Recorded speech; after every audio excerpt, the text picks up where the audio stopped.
lot of it involving puppet characters. It was all for really young kids. Prior to becoming a producer for television, I was working as a puppeteer with Jim Henson's Muppets, and cut my teeth in the broadcast industry with them. And through that, learned how to write, how to direct, how to perform, how to produce and do all those things. And then we took it on and started making our own shows.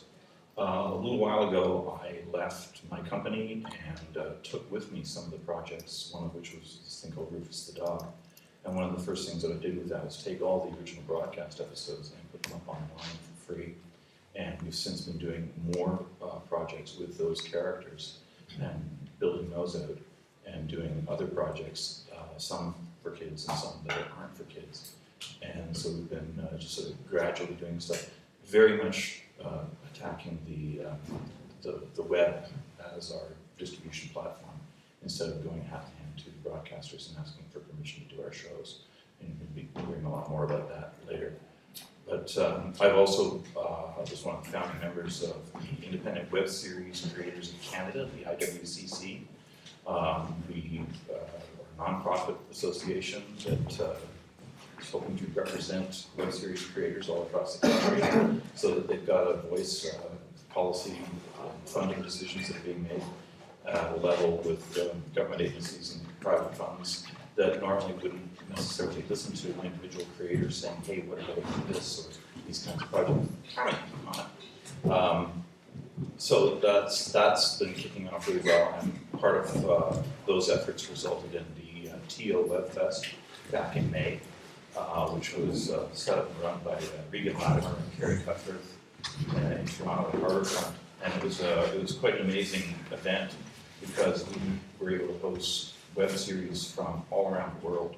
We had entries from Australia, Hong Kong, Austin, Los Angeles, from the UK, from France, and all across Canada as well. And it was an amazing range of material, amazing range of genres, and an astounding level of quality that was being shown by everybody.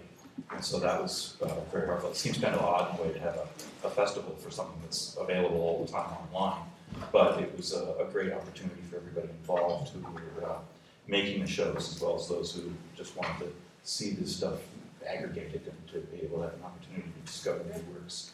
And so we're very gratified by that. I'm no longer the president of the IWCC. I stepped down to changing the guard, so there's a whole new group of people who are running it now. But if you're at all involved, including you folks out there watching the live stream, if you're at all involved or interested in making web series, I really strongly suggest checking out the IWCC website, which is iwcc-ciwc.org.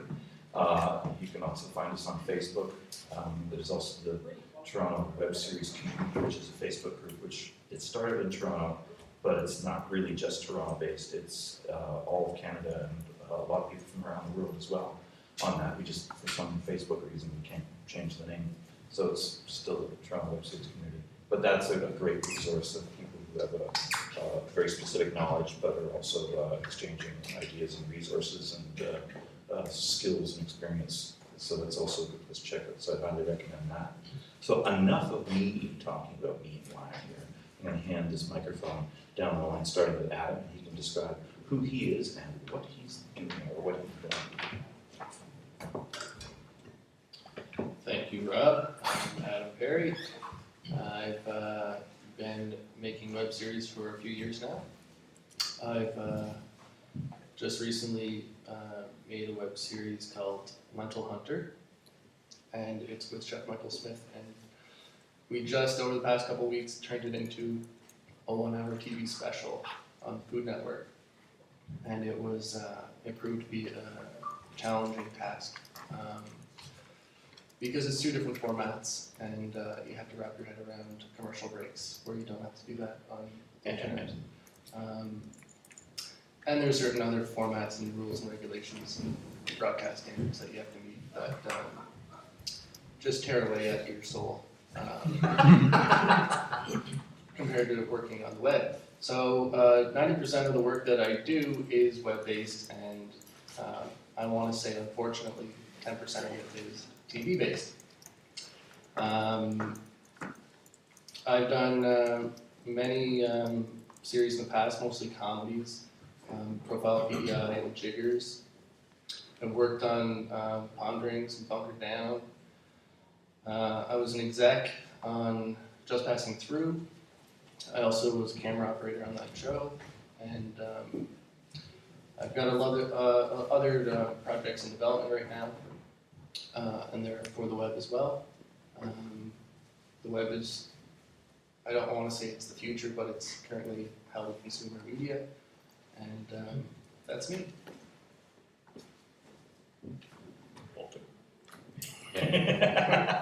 I'm Seth Rogen. You might remember me from Pineapple Express, and I wrote Superbad, but I didn't get to act in it because I got too old. But I'm Walter. I live in Halifax, Dartmouth, actually, the Brooklyn of Halifax.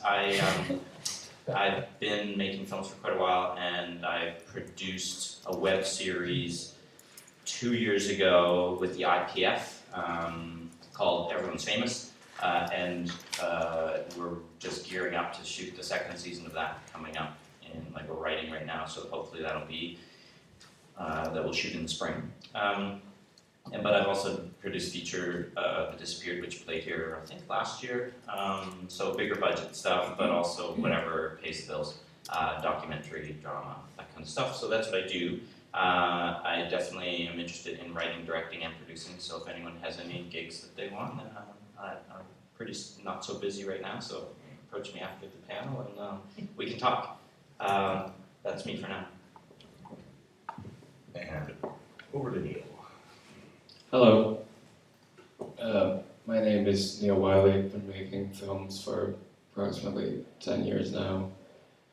I write, I act, I direct, I edit. That may sound pretentious, but I don't necessarily do any of them very well. But when you throw it all together, it turns into something that is noticeable enough that I'm here today. Thank you very much. Wow. Well said. I'm Harmony Wagner, based in Charlottetown, and I kind of feel awkward on this panel because I really, in terms of Because you were late. Yeah. I started at 1:30 for one, and I produced a web series called Buddy Bop with the Independent Production Fund web drama pilot fund. So it was the first year that went, and it has continued since. And it's definitely, if you're interested in web series, you should be watching what those guys are doing because they're the main place in Canada that's funding web series and giving you, more than blood, sweat, and tears to work with, but just barely more. And I guess I'm a good example of what not to do. Well, we're all when you're making a web series. So we could talk about that. Well, I mean, I think we made a really great series, but it's just so difficult in the ocean of information to get noticed. So producing that series, I really learned a lot about what not to do with the web thing.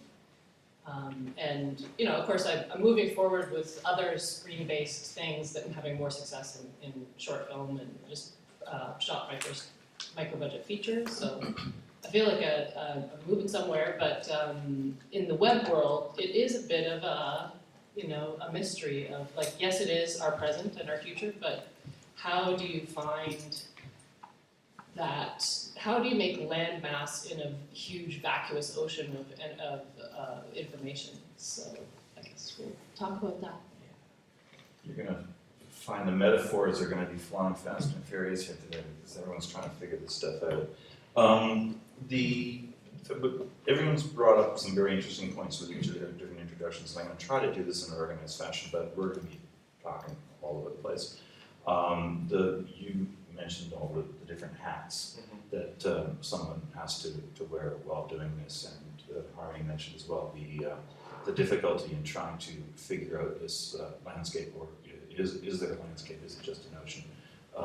And the range of genres that people are doing, and the length of time that people have been doing this, I think in most people's consciousness, it's a fairly recent phenomenon, but people have been doing this for years. And I think part of the reason why it's now gaining the traction, gaining the attention that it is because there's many other factors that are disrupting the traditional broadcast methodology and formula for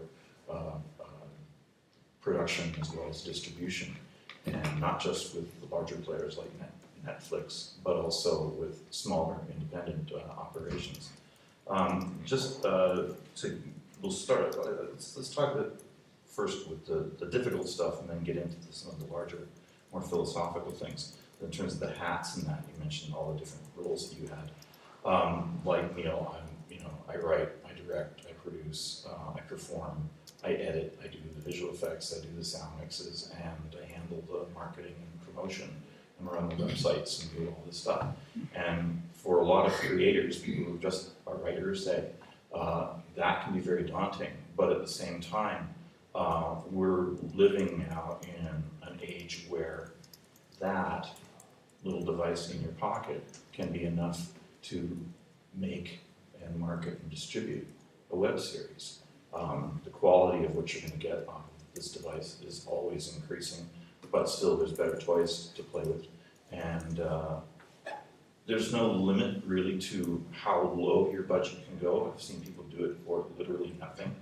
I know a lot of people who are producing amazing shows just on their own credit card. They do not quit their day job, they keep going at it.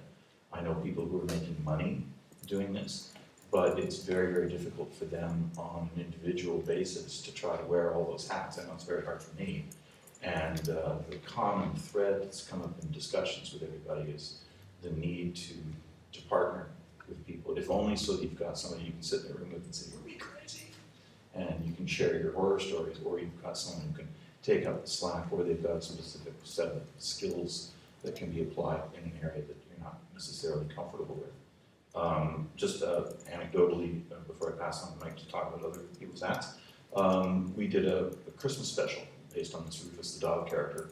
It was our own version of a Christmas Carol.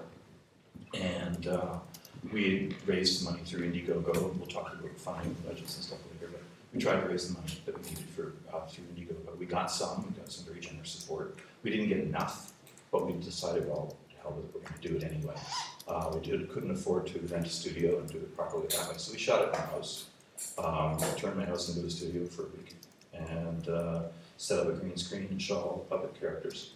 And we shot for 4 days. It was a half-hour Christmas special with 4 original songs, all puppet characters, CG backgrounds that we then took almost a year to finish. I was sitting in my basement all alone doing that stuff. But we managed to do it and get it done. So the driving force, I think, behind any of this stuff is how many hats can you wear and how passionate are you about your idea? And you'll make it go one way or the other. How many hats have you been on your head? I got a huge hat collection.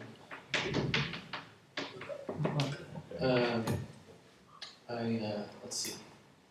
Well, I do write, and I produce, and I direct, and I edit. I love editing. I don't do sound mixing. I don't do performance.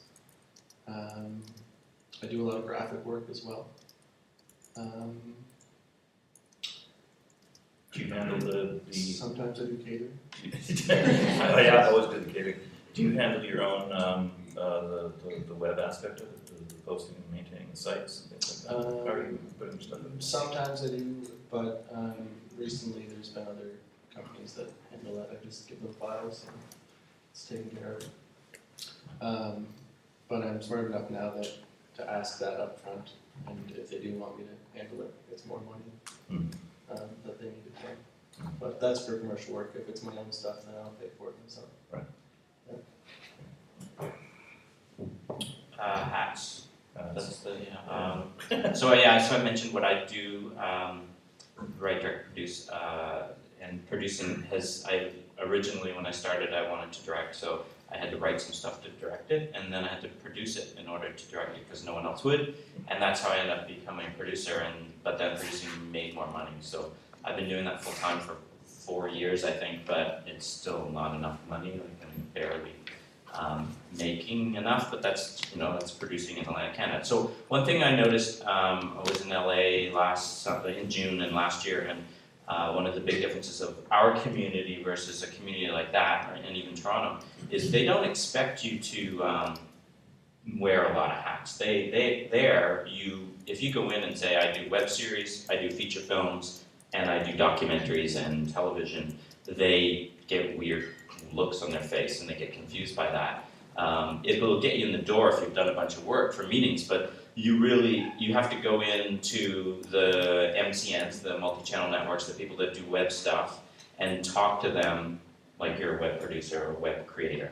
Then you go to the next meeting and you have to go in and talk to the feature people, the distributors, whoever you're meeting with. That's what you do. You're a feature filmmaker, and that's what you do. And then you go to the television guys and you have a meeting with them, and so it's interesting. But here, I think everyone probably would say the same about hats. Like, that's just how we do. I also tell people that what makes Atlantic Canadian production so great is because everyone's worn so many hats that they can solve problems in other departments that most people can't, like in other places, because they've been just a second camera their whole life. That's all they've done, so they don't know how to, set dress or whatever. So here we do so many things.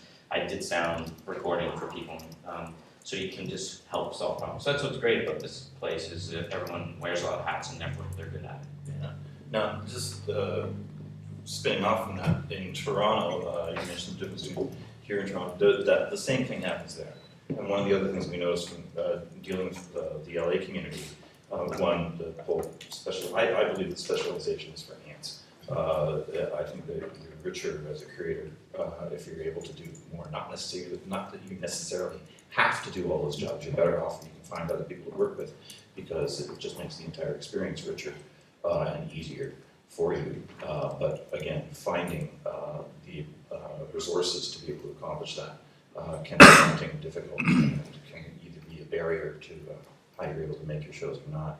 But the LA community as well is very still modeling itself on the old broadcast models and the old business models, and they're expecting web series to sort of morph or evolve into some kind of standard that that they're used to, and they get a little flounce at times when it keeps remaining as this slippery animal that doesn't want to fit into the little boxes that they want to have. And also because it's such an industry town, there's a sense of competitiveness there. You don't get that sense of community that you've got here. You've got a very rich community here, and we've got a very rich community in Toronto as well. We notice that all the time. Folks from LA came up for the festival there, and they were like, "This is amazing, everybody's talking to each other." It's like, well, yeah, that's what we do. And it's like, yeah, but you're like sharing ideas and you're helping each other out. And there's a small cadre of performers that keep showing up in everybody's web series. It becomes a bit of a running joke. Ash Kotherwood, who's now the president of the IWCC, I think he's been in absolutely every web series that's ever been produced out of there. I'm probably exaggerating. Hats.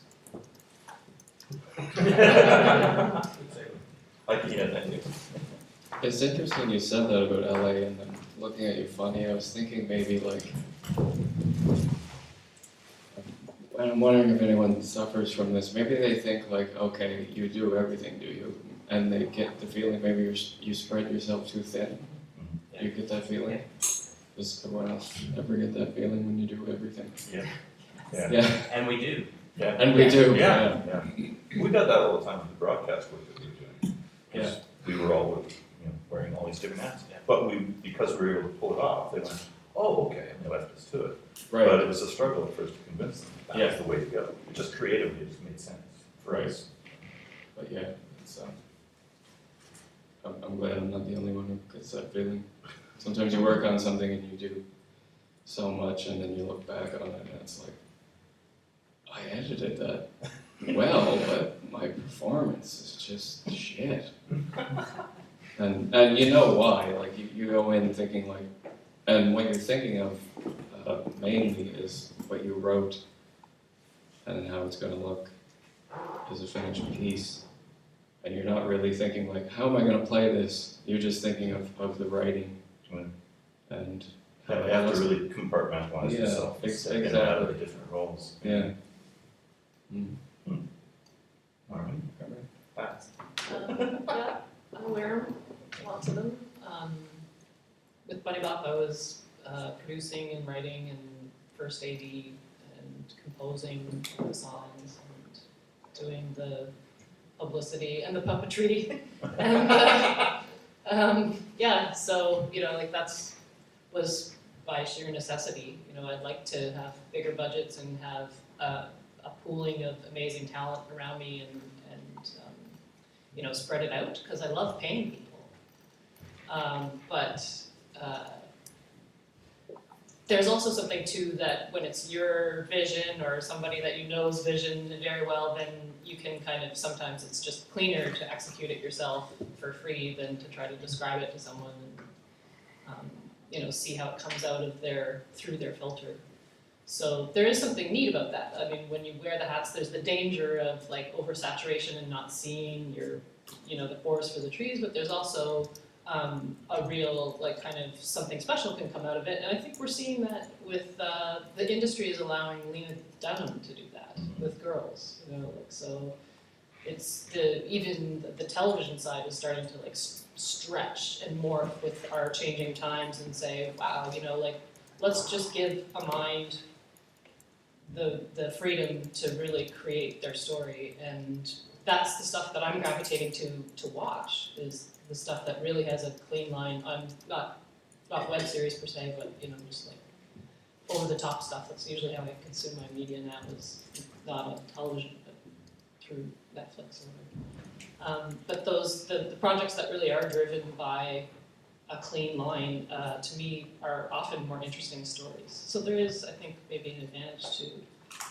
the keeper of the hats. Can I just add one thing there about that water's gonna go all over that laptop.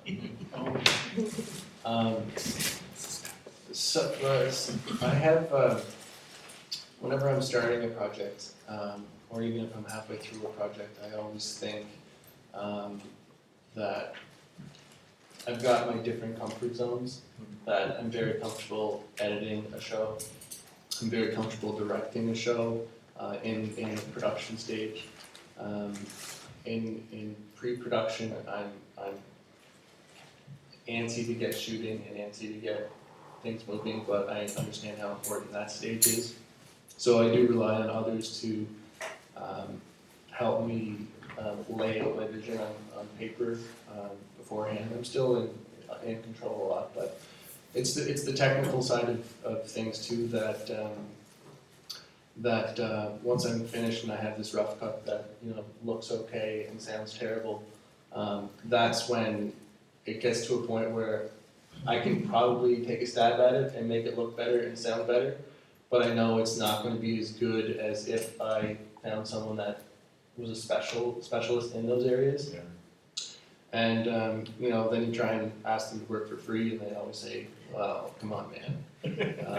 And then you try and find some money for them. But I've always tried to do it myself at first, and if it's my own thing, then fine. But recently, I've been doing a lot of commercial work, and I have been outsourcing a lot of jobs to different people, and learning from it too. So my skill set's getting more advanced just watching and shadowing the specialists. No. This is, I'm just bouncing around with my little notes here.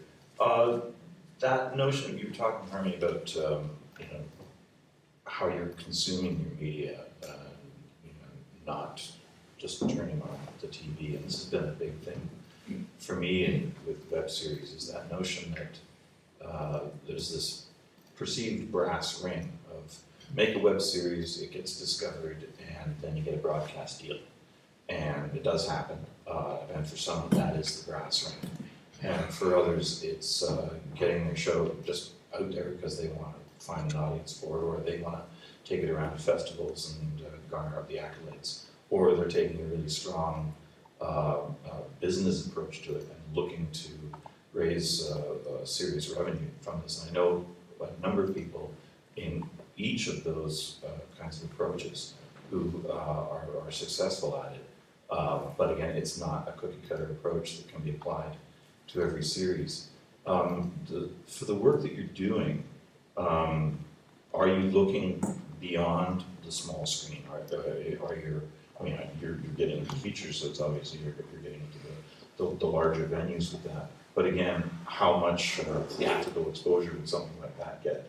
Say, and how much of it is obviously going to still be consumed on the smaller screens, whether it's something you carry in your pocket or sitting on your desk, or now the net itself is a little more ubiquitous. We can watch the web series stuff on your big screen TV because you can access the net through that. I'm just wondering how people's works are being affected by the notion that they are dealing with a smaller audience, maybe, but smaller screens. Just how this stuff is being consumed. How does that affect what it is that you're trying to do, and also where you're trying to take it, how much further you're trying to take it, if that's not too big. Yeah. I like the small screen, personally. I've learned to embrace it. I mean, it would be amazing to have a feature. And that would probably be better. I mean, I'm probably wrong. But I've gotten so used to the small screen that it's comfortable, and I've seen so much on it that I like, that I just really enjoy it, and it's just a completely different feel and medium than anything else, and I've just learned to embrace that, and that's pretty much where I'm at right now. I used to think big, but now I think small. So. I guess I've gotten used to it, but yeah.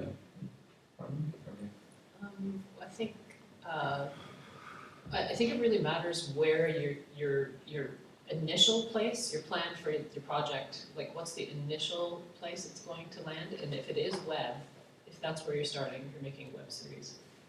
And of course you can dream that, oh, I can make a web series that could be lumped together and it could be a feature, as Adam did with Jiggers.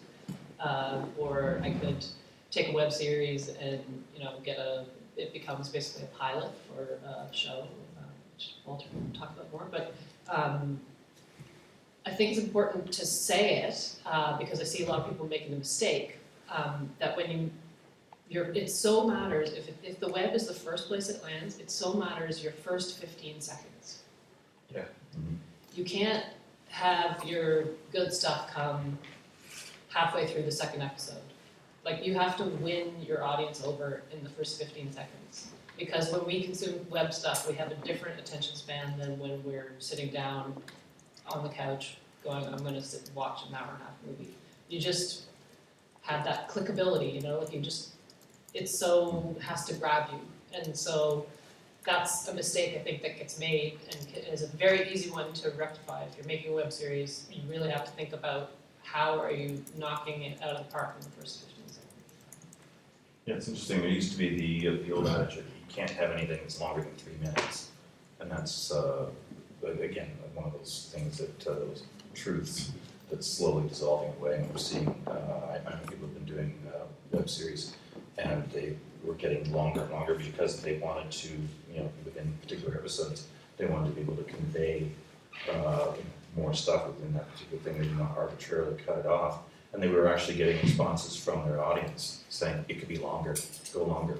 So it's it really does vary from genre to genre how you're going to be doing it. I think with the comedy, certainly you've got to get in, get the punch, and carry on to the next.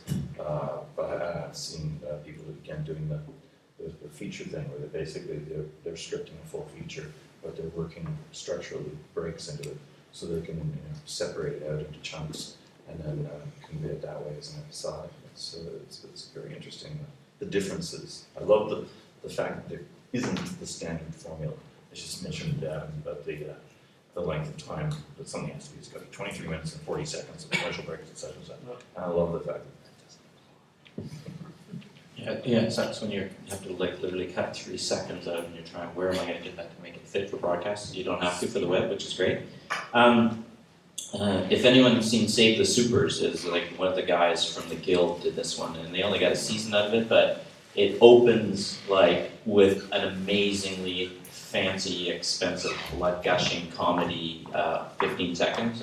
The first 2 minutes of the series is just where they spent their money, and it's really smart. And I would go further to say that it's even before the 15 seconds, it's your thumbnail that is really, really important.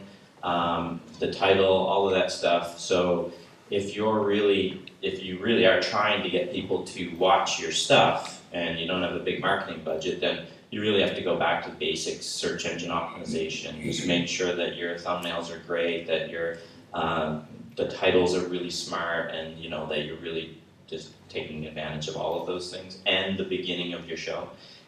For Everyone's Famous, I can say that we did, it was a 1 hour that we did with CBC, but it was a web series, so we were sort of balancing, trying to deliver like primetime comedy 1 hour special with a web series, and we did a good 1 hour, which won a bunch of awards, the best actors, and Canadian Screen Award nominations, and things like that. It did fairly well critically, but the first episode sucks, and we learned that, and we failed because we had like 5,000 people watch it in the first day or two, I think, and then no one went back to it because our first few minutes of the series was boring. It was exposition, it was setup, and it was a big mistake. So after we re-released it in an American portal called My Damn Channel, we literally put the first episode at the end, and just put the second episode first, because it was like, what else can you do? I don't know. So we just tried to play around with that too. But I'm experimenting with Vimeo on demand right now, so we just got our pro account. We're going to put our feature on Vimeo on demand. It's like 1.25 million feature, but we're like it's on iTunes, it's on Amazon, but we're trying Vimeo as well, because they give you a 90-10 split. You get 90% of the profits for any sales on Vimeo on demand. You can do lots of, I'm happy to talk about that at another point, but it's an interesting venue, and there's a lot of good films being put up there. They're pretty new, they're pretty excited, and they're willing to work with you. So I'm still learning about it, but that's an interesting avenue as well. But I agree, start out big, don't mess around, in all TV and movies are like that, in the sense that you need to grab people's attention, but more so I think on the web. Perfect segue into my little story I'm about to tell. So back to my last project, Lentil Hunter. When we translated the web series into a television show, the web series that we had at that point was 35 minutes, so I needed to go out and shoot more material to fill in the time slot of 44 minutes. And so we got a small budget to go and shoot more material in Saskatchewan. And so in my director's cut of the show, I have all these beautiful landscape shots of Saskatchewan, and it's cool, and it's really artsy, and I'm sure you'd all agree if you saw it that it's cool, and nobody should change the way my vision is. But then when I got the notes back from the broadcaster, they were like, give us some sizzle right off the top. You got to tease the whole episode, which we do, but we do our tease in about 20 seconds in after we've established where we are. And they said, no, people are gonna turn this off right away. I don't care how cool your shot is. If it's not like fast edits to whet people's appetite, then it's not going on air. So we had to take, I think, about 20 seconds and make this like fast paced, which you'll see tomorrow night when it airs. It's the television broadcast cut of it. But anyway, so it was a lesson that I should have known, but tried to get away with my own vision anyway. So yeah, the first few seconds are very important even in television land, because viewers are one click away from a different channel. And another story, when we did the web series, our client insisted that they had done a bunch of research and they didn't want any of the episodes to be more than 6 minutes, and you know, we were being flown around the world to 5 different countries to shoot in for like 6 minutes. And I'm telling Michael the whole time, this is ridiculous. Why are we being limited to 6 minutes? We've got an amazing story to tell, and it's going to feel rushed. Like there's no pacing we can do within 6 minutes. It's going to go cut, cut, cut, cut, cut. And he understood that, and then he let me talk to the client about it, and I told him how I felt, and they said, okay, well you can go to 7 minutes, but nothing more. And I was like, you know what, okay, we'll do it in 7 minutes. And you know, our rough cuts were like 30 minutes long. And I'm like, there's so much amazing material, and it wasn't boring. It was like, and we're talking lentils here, the most boring thing you can think of. And I'm like, we have great content, and it all has to be cut. Because it's like a documentary too. We had a bit of a plan going in there, but once you're on the ground, as you know, you discover so many cool things, and your story goes down different paths. But was there ever any discussion of, sorry, just for the people who watch, was there ever any discussion of setting up some kind of a B-roll site or additional materials being posted so that you've got your 6 or 7 minute episodes that are there, but then if you want to see more, you know, here's an extended cut or here's additional materials. Did that ever come up in those discussions? It was discussed that we'd have supplementary material on the website, but it didn't come into fruition because it was so much work, just cutting it into and getting it to time. Now I think maybe one episode goes over 7 minutes, but I had to have written permission to get it there. But with that said, my final statement on that is that regarding the first few seconds, yes, very important, but the length of an episode of a web series, I don't think matters too much as long as it's captivating material. Yeah. Yeah, just and anecdotally, there's a show called Ruby Sky PI that's created and produced by Jill Dollick out of Toronto. And they were episodic, short little, I think 6 and 7 minute lengths. Each episode was a wildly different length. She just structurally wanted to make sure that, again, the story was told the way that it needed to be told, and not trying to adhere to any kind of, you know, hard and fast rule of length and structure that way. That show has subsequently gone to CBC. They've done, I think it was their 3rd season, and they had IPF funding for the previous seasons, but they also had CBC come in for the 3rd season.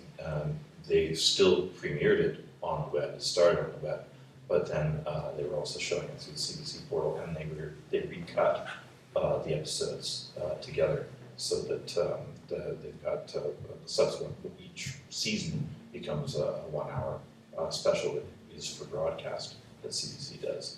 And just another thing in terms of length, the person I was talking about before, who had their audience response was, you know, make them longer, we want to see more stuff. Was Jason Lever, does a show called Out with Dad. Really fantastic show. It's gotten all sorts of awards all over the world, and deservedly so. And again, each episode was weird lengths, and he was always sort of wrestling with himself how to do that. And sometimes he would find an episode that worked really great, and he thought, well, I'll cut that in half. And just because he felt it needed to be shorter, and the audience said, don't do that. And he's like, oh, go back and fix this stuff up. But again, he was so captivated by the characters and by the audience response to this stuff, he ended up, during the last season he was shooting, on the side, without telling anybody, he was shooting an entirely separate web series with some of the characters from that show. So there was additional extrapolation of the story and the world that they were doing.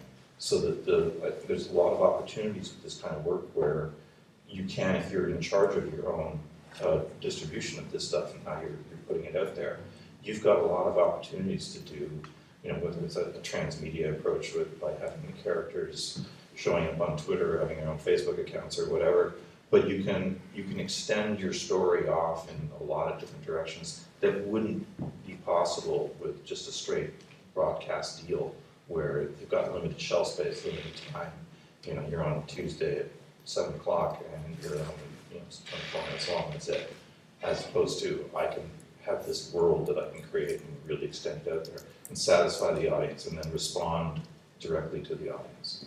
Now, okay, so that's a question. Audience response. That kind of, for me, that's a huge thing, the direct connection with the audience. That when we were producing stuff for broadcast, we were always amazed and very gratified when we got letters and responses from the audience. But it would be like a year, 2 years after we've actually done the work, and we're finally getting this response. We're living and working in a bubble with a lot of this stuff. Whereas when we're doing stuff online and putting it out there, you get a response right away. And some people who are making the shows, they'll actually tailor the material based on how their audience is coming back at them with this stuff. How important does the audience feed into what it is that you're doing and how you're doing it in terms of that kind of communication? Fuck audiences. Fuck them. Except Mom. Hi, Mom. And a shout out to Punchline too. So if you guys haven't checked out CBC's new comedy portal, Punchline, we're working with them now, hoping that our second season will be with them. You should check it out because they just launched their first 2 commissions on that. And also shout out to the IPF because they sponsored this, but also they're awesome. And if you're interested, you should contact them and see how you're going to get your web series on with them. And I think it took Jeremy the 4th time to get it, maybe, or 3rd. It took me a couple. It's not the easiest way in anymore. It's more and more competitive, but it's IPF's got great resources for yeah. how Oh to yeah, approach just all read this their stuff. I mean, there's like a whole guide and everything. So audience, it's great. The difference, you make a TV hour, you deliver it, you're like, we did it, we got paid, we got it out, and then it doesn't even matter how well it does. You finished your job, except for tax credit stuff. But on the web, it really does depend on getting audience, and you can buy audience, you can manipulate audience, you can trick audience, but it's the authentic audience that you really need to make it all work. So it's pretty important for sure. But I was at TIFF a couple weeks ago, and one guy said, which I thought was interesting, there's no such thing as a bad film anymore. It's just finding the right audience. And I think that that's true because everything that's made, whether, maybe it's just your mom and your brothers and you watching it, but ideally there's some bunch of people in the world. If you're gonna go make it, make sure that there is an audience, and if you go make it, you gotta find the audience too. Yeah. So if you find that audience and they get turned on by what you're making, then that's great, and that's what you need to do. But that's the marketing side of making the film, and I'm big on there's 2 halves of making the film. There's idea, make it, it's done in the can, and then you're halfway done. There's still, you gotta get it out there and get people to see it. And there's somewhere in the world, there's an audience, so that's kind of my thing. There is an audience, you have to find it now. Yeah. Right. So I'm gonna give it that. Speaking from both web and TV experience, whenever I finished both jobs for Food Network, I did feel like it was off my shoulders and not my concern how well it did anymore. I did what I was paid to do, and I really was not curious at all as to what people's reactions were.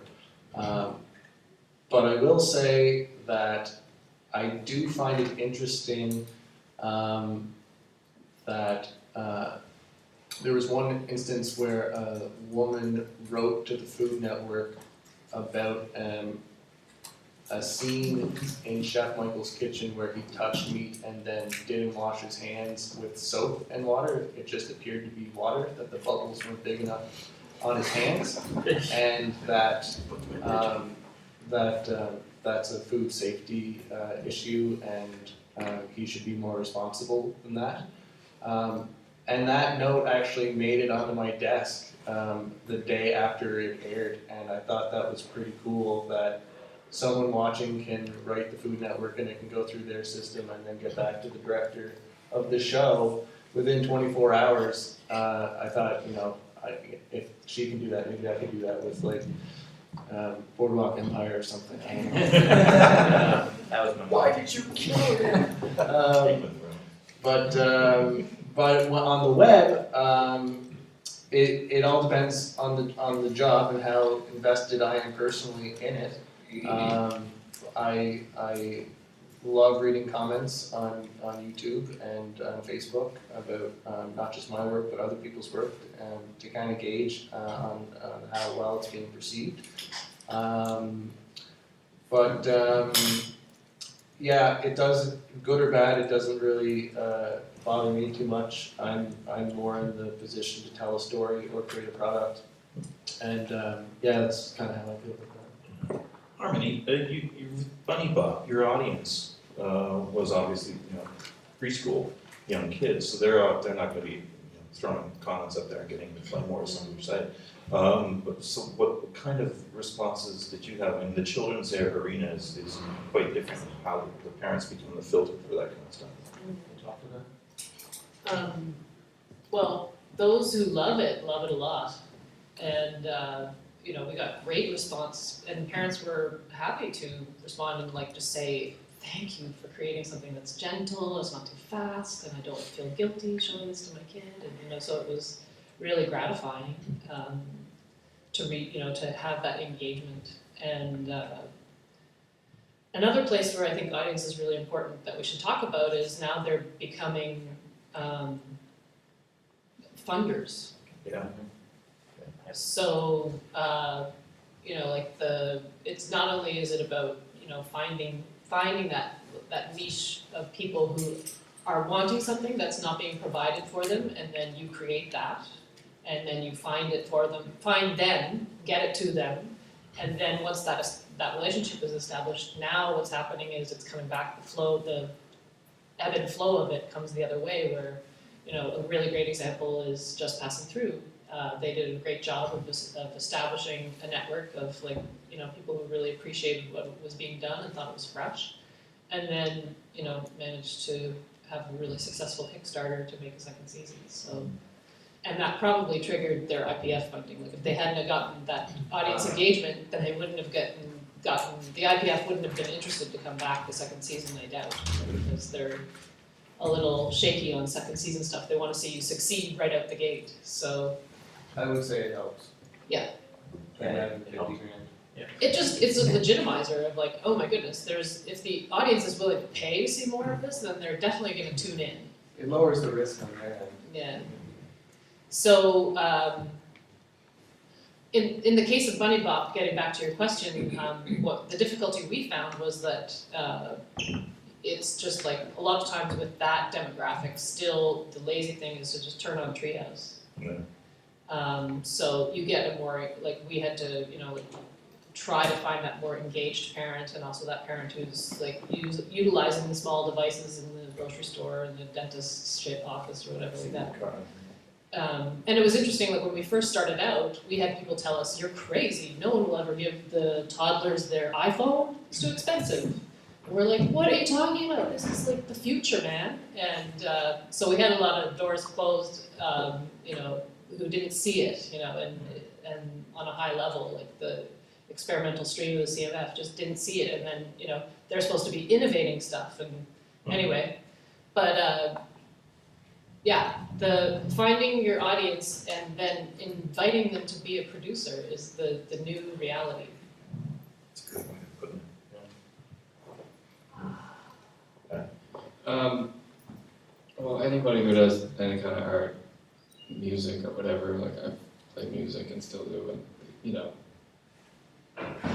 it's kind of shitty when people come back and say that sucks. So I mean, we could pretend oh, it doesn't matter, but and really there is when you're doing a film, it's really therapeutic in itself. It is hard work, but it's therapeutic, and when you're done, it's kind of oh. But at the same time, when it's done, you send it out there, and you want to hear good things, really. You don't want to read the bad reviews. You don't want to read the bad reviews. I remember I put up a web series once, 2 or 3 years ago, and within I'm the same, I read comments, for everything. And within 10 minutes, I had this, whoa, it was just oh, you fucker. You just ruined the whole month for me. but I thought about it after a couple minutes, and it was I actually want to sit down with this person and find out what they don't like about it. Because it was a somewhat snide comment, but I thought like, well, they don't like it, that's fair enough, but I'd like to know why. So if I'm doing something wrong, I'd like to know what it is. But yeah, it's always great to get good feedback, of course.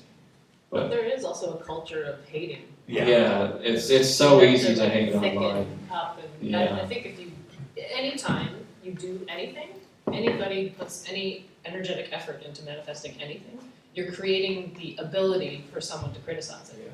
So you just have to embrace it as a part of the process that, okay, the amount of energy I put in to make a web series compared to the amount of energy it took for you to criticize it Exactly. is like nominal, and I don't even care about your little sesame seed compared to my oak tree. That's how you have to face those comments. I've got to get there. It's the never-ending focus group, it just keeps going. So it's interesting that you were talking about where the audience becomes the producer, and that's, we've seen that with other shows. Again, Site Out with Dad is an example. Jason did not get funding from IPF or any of those sources. The first 2 seasons were done entirely on his credit card. We just said, this is what I'm doing. And then he came back and said to the audience, look, I can't keep doing this. If you really like this show, please support us. It's something akin to what Felicia Day did when she did The Guild. And they did 1 episode and said, what do you think? Should we do more? And they said, yeah, here, take my money. And they got enough to do 6 more episodes. And then from there, she's built her little mini empire, which is great. Jason, same things. They went back and said, would you help support us? And boom, the audience response was there. There's a lot of different ways of monetizing, I hate that word, but there's a lot of different ways of finding the revenue, either as a source of profit or as a source of continuing with the work. Again, for difference from the broadcast model of going in, raising the funding and making sure that everybody gets paid up front, then you cash your check and you move on. It's quite interesting how those the differences play out, but again, partly based on your own passion as to how much you're willing to shell out or do for free in order to make the thing happen. But the different methods of funding are as varied as the audiences and the genres and the kinds of work that are going on out there. What we've done Indiegogo, I haven't tried Kickstarter, but Indiegogo's good. But it's, again, that kind of crowdfunding, that kind of organized crowdfunding site, it becomes a limited trough that you can go back to. The trough gets shallower and shallower because you're tapping into a small circle of supporters and friends. I'm curious about the Patreon. If people know, Patreon?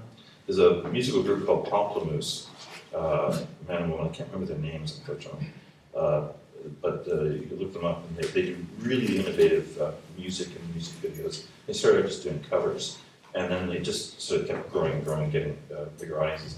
And he said, there's got to be a better way of funding this stuff because we need money to be able to do these things. So he set up a site with some others called Patreon, where basically your audience becomes your patron. And you commit to producing a certain amount of material. I'm going to put out 1 music video every month. And if you like what we're doing, you set up an account and you put your card in and you agree to pay $5 for every video that gets put out. So every time you post a video, their card gets charged. So there's a commitment, an upfront commitment without them actually spending, that's based on your ability to deliver. And there's checks and balances in there, so you're not like gutting people's credit cards by churning out all sorts of crap, and they can rescind their support at any time they want. So it's actually a very innovative thing that's set up, but it then becomes incumbent on the creator to generate an audience or find an audience that is going to be willing to do that kind of support. It's a different way of organizing that kind of support. The funding, I mean, Adam, you've been doing this, the lentil material has been doing that's commissioned work for you. So there's the commission model. There's people who do web series that are commissioned or they're branded entertainment things. We've had people with brands coming in and saying, I want to have my stuff featured here, or what's her name? I'm brain dead today. who did the web series that took place in IKEA. Billy Douglas, Douglas. Her thing, she went to IKEA and said, I'm interested in doing a web series thing, and they said, funny enough, we were interested in having somebody do a web series. And so there was a partnership that was there. It was all sponsored and paid for by IKEA, but they managed to work the scenario and the story structure around that. So the sponsorship is another form of funding. We've got the IPF, which, as far as I know, is still the only fund that is putting in upfront cash of significant amounts for the production of web series. I really appreciate their commitment to that. There are other funds. The experimental fund, I know Telefilm has been doing last year. They went around and did conversations around the country with people in various forms of digital media, asking for their input because they're looking to be changing how they're structuring some of their funds. And major point of discussion was how they've got the experimental fund and then the convergent fund. And both of those are very different from each other. One seemed to be more aimed at games, or the other one which is more tied into a broadcast element, some kind of digital extension of what's already there from the broadcast world. And there was nothing, there was a big gap in between there for original web series, and they're very much aware of that. So I think we can expect changes that'll be coming out of there, hopefully. But there's that endless quest: where do you get the money? Where do you find the money besides your own back pocket? What are the ways and means of cobbling together the pennies and dimes and nickels to make the shows? How did you fund your stuff? I can go through mine quick. We should probably give them a chance for Q&As at some point too. Yeah, it's 2 o'clock. It is Okay, okay. I'm sorry. so questions and answers, only yes, no answers though. I think that's gonna be more snappy, we'll get more done. Everyone's famous at the web series. I've done a couple web series, none of which have gotten anywhere. This one had money. So this season we're trying to get some money from CBC Maritimes for 1 hour called Absolutely Maritime. So you could hit up Stuart and Peter. We're going to Punchline, CBC National, which is their web portal, so we're trying to get money from them for that. We have an American portal, we'll try and get money from them, might not. Then there's the IPF, 50 grand from the Film Nova Scotia because they match it, which is now cultural and film and cultural industries Nova Scotia. So that's 100 grand. The tax credits are probably about 50 grand. And then we have, I'm going after Factor, which is for music, which we're going after 30 grand because we'll put music in our web series. We'll have a composer. We'll redo our website so that there's click through to the bands, and then we're, Canadian music, Canadian publishers and Canadian record labels will all benefit from this. So that's the factor in. And then I'm going privately for $1,000 per episode for 12 episodes. So I'm trying to get 12 grand there. We have a $5,000 award we won from William F. White's, so we're putting that in. Postman, which Adam knows very well, we're working with them. So we have some executive producers putting in some private equity. So we're looking at 230, 250 grand if it all goes well, but it could be as low as 150. So that's just a quick rundown. The private money, we met with our lawyer yesterday, meeting with our accountant next week. I've got some crazy schemes of how to make that work, but I'll let you know next time. How long have you been working at pulling all those resources together? A year, I guess, yeah. We got the funding based on doing that sort of stuff.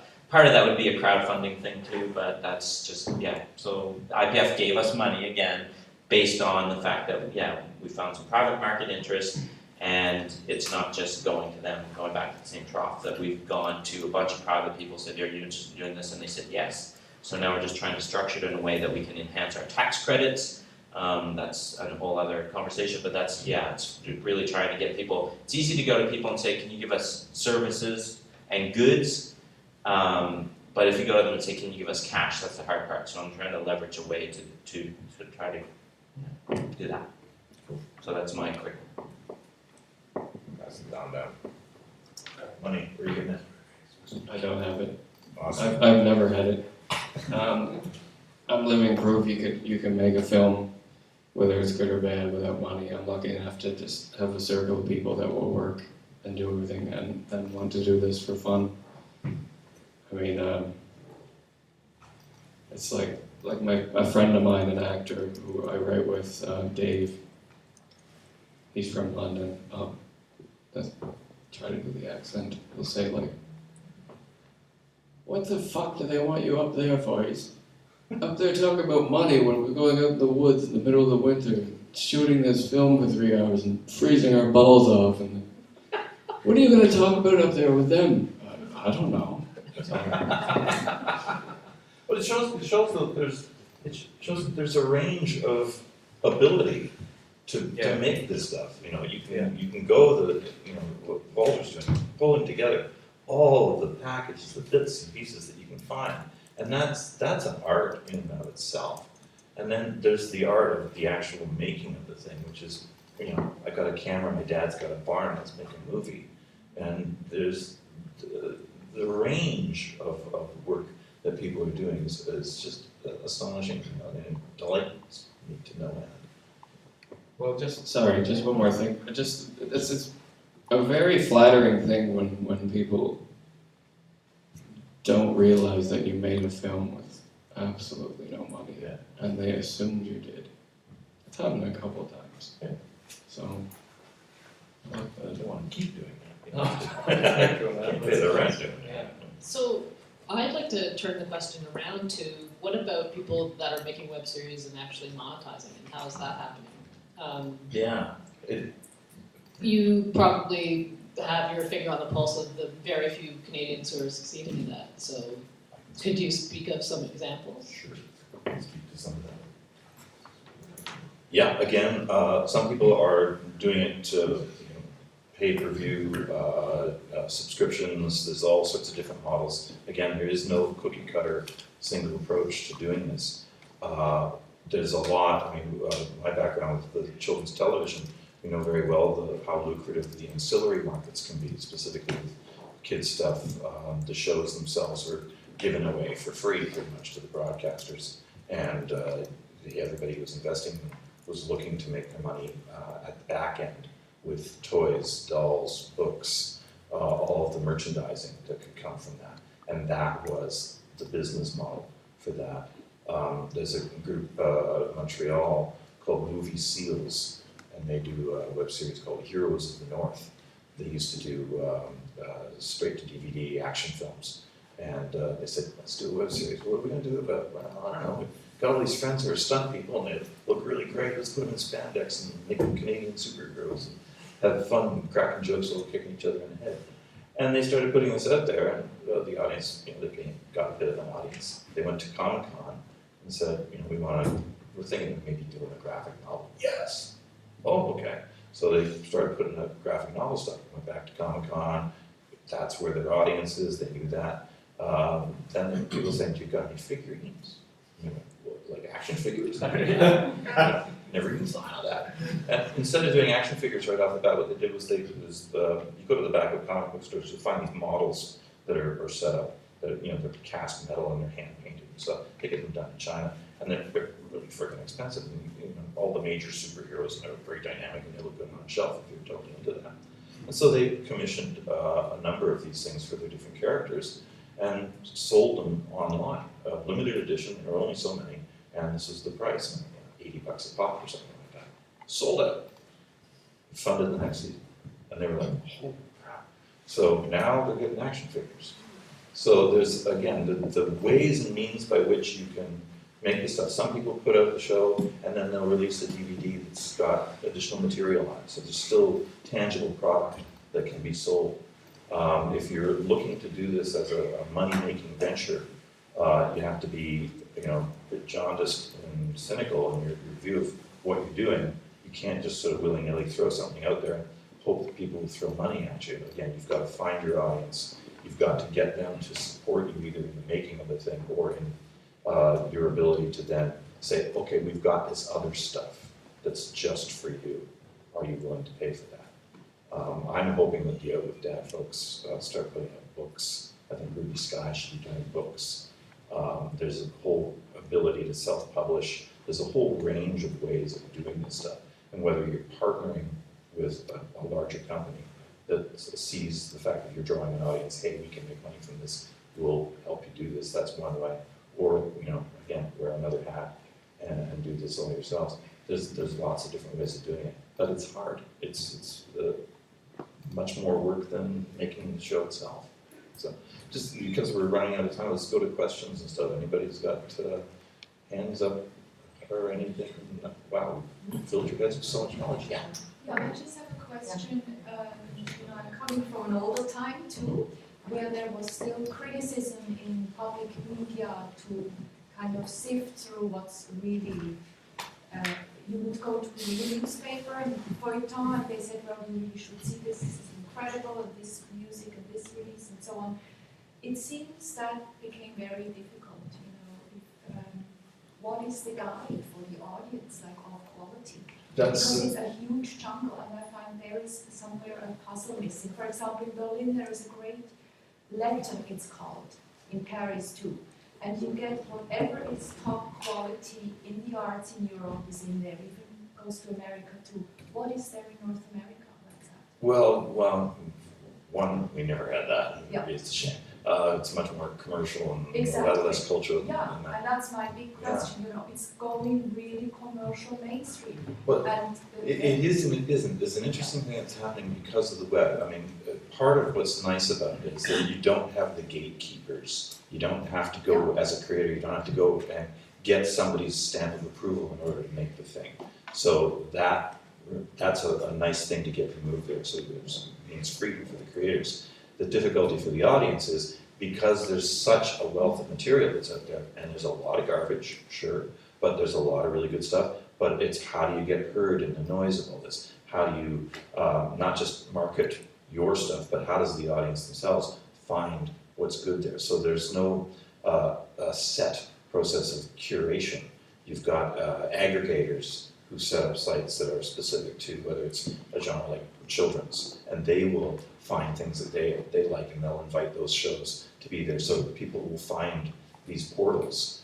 The other thing about the net is that it's immensely searchable, not just through Google, but there are the ways and means for us to find information on anything is a lot easier now. I can pick a genre of a show and sort of list some specifics about what I'm looking for without even knowing what the show is or if there is a show like that.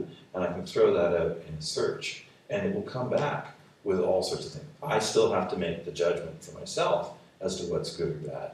So I'm sure there's people who are going to find a middleman role who will stand up and say, well, I've got some credibility, I'll be the curator, and if they can draw an audience for themselves doing that, that's another means of doing it.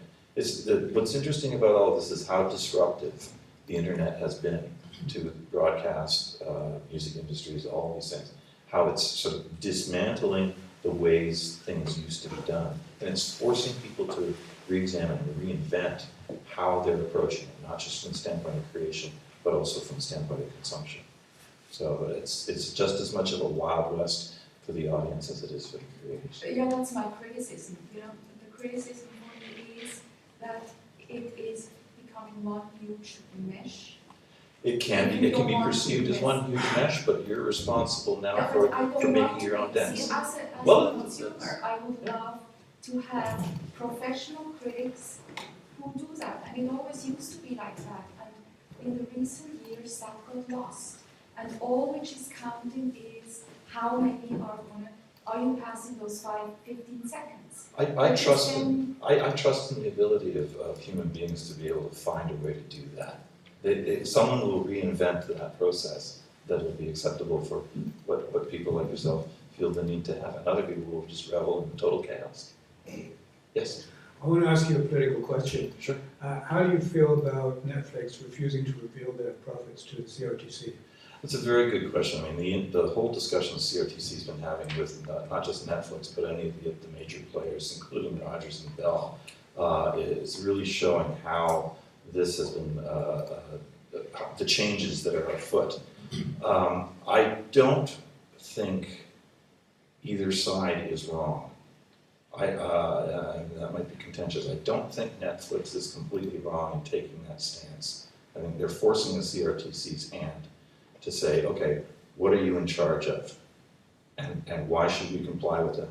And part of that reasoning is the net is not terrestrial broadcasting. And the models that are set up to support terrestrial broadcasting in Canada, those are being broken just as much as everything else is.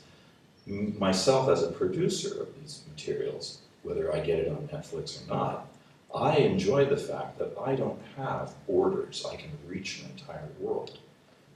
That scares the hell out of the broadcasters because they're realizing, well, I'm in charge of this little patch of dirt, but nobody cares. And the CRTC is trying to satisfy the consumers, trying to satisfy their mandates for Canadian culture, Canadian content. And at the same time, they've got broadcasters that are hampered by the need to abide by these rules that players like Netflix seemingly aren't. And so they're saying that's unfair. And at the same time, it's unfair to have the broadcasters who've been getting all sorts of benefits and money from their role, whether it's cable companies that broadcast themselves. They're hamstrung in some ways, but at the same time, they're trying to deny their obligations just on purely monetary grounds. It's a real sticky mess. But I think what lies at the heart of it is, what's the CRTC really in charge of when it comes to the net? They have to decide that, and they've got to declare it. And I think, for myself personally, I think the main thing they've got to be able to assure is net neutrality in all of its forms. Because if they start making rules and regulations that are based on what the larger companies have to do, the larger companies are going to say, okay, but if we have to do that, then we want to exercise stricter control over how that material goes out there. And that means gatekeepers. Sure, please. Yeah. I would say that the broadcasters are actually in danger of dying out as a species, and the internet providers or suppliers are taking over. And maybe the internet suppliers like Netflix in particular, because they don't even come from Canada, are like robber barons. They can just do whatever they want, make as much money as they want, and they're like gangsters. They can just behave totally free. It's a totally open capitalist system. Is that what we want for our culture? I don't know. If we set, I agree, and I understand your perspective on that. And at the same time, if we start setting rules as to what can and can't be said, then myself as an individual producer, I'm going to lose out on my ability, not necessarily to be a robber baron, but to reach my audience, not just at home, but around the world. I want to be able to have the same access that everybody's got. So it's a double-edged sword that they're playing with here, and they're not very good jugglers. So it's, you got. I was saying, let's not debate, let's keep the Q&A going. Okay. Let's pass it around. Yeah, I think okay. that question, only one person's answered so far.